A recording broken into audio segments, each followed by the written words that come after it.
We all hear our parents say, and our teachers say, and our coaches say, and the fairy tales and the short stories, they all mostly tell us one thing: give us a lesson.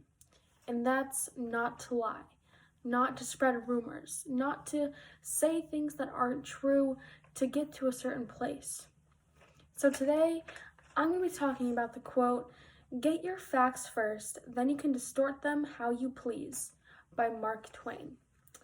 So today, the first thing I'm going to talk about is how rumors spread and kind of how that affects mental health in kids and adults, etc.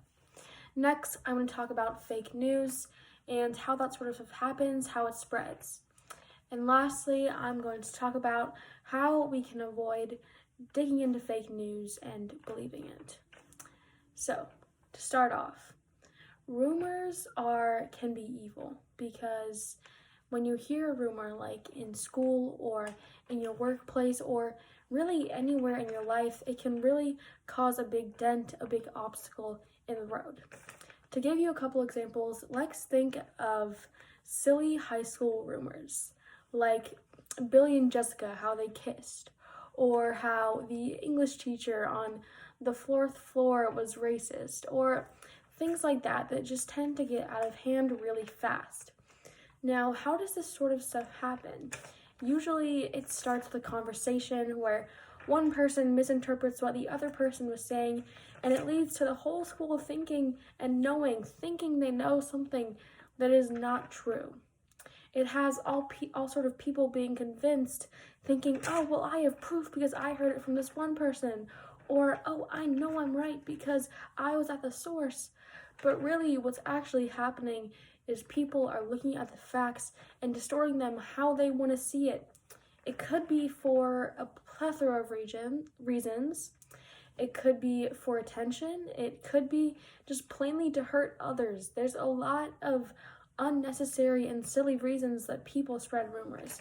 But a lot of the time, it's to protect themselves or get attention from other people, which is, I know, what a lot of especially high school kids and younger kids crave.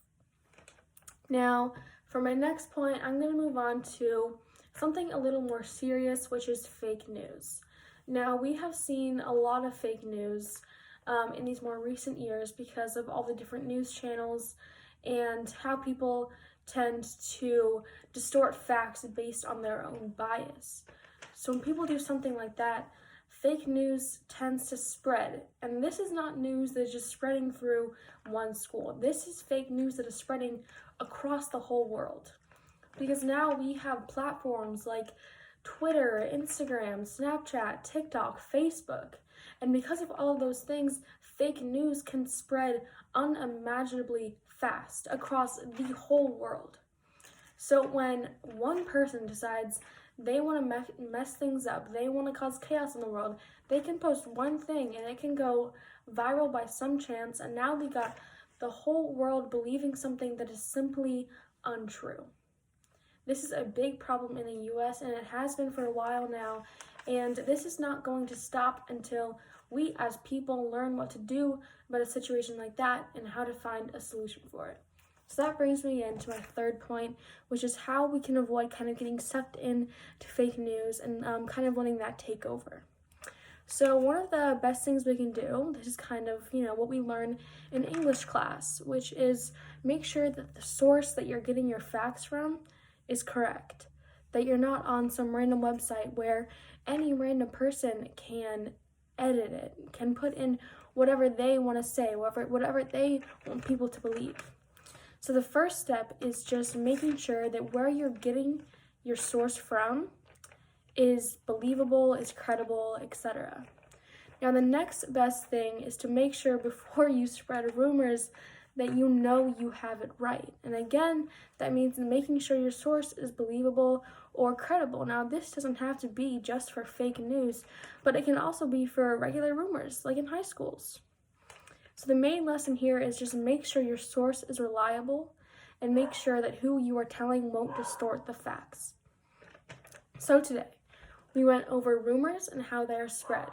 Second, we went over fake news and how it is such a big problem in the US and all over the world. And lastly, we went over what it means to believe fake news and how we can find a solution to that.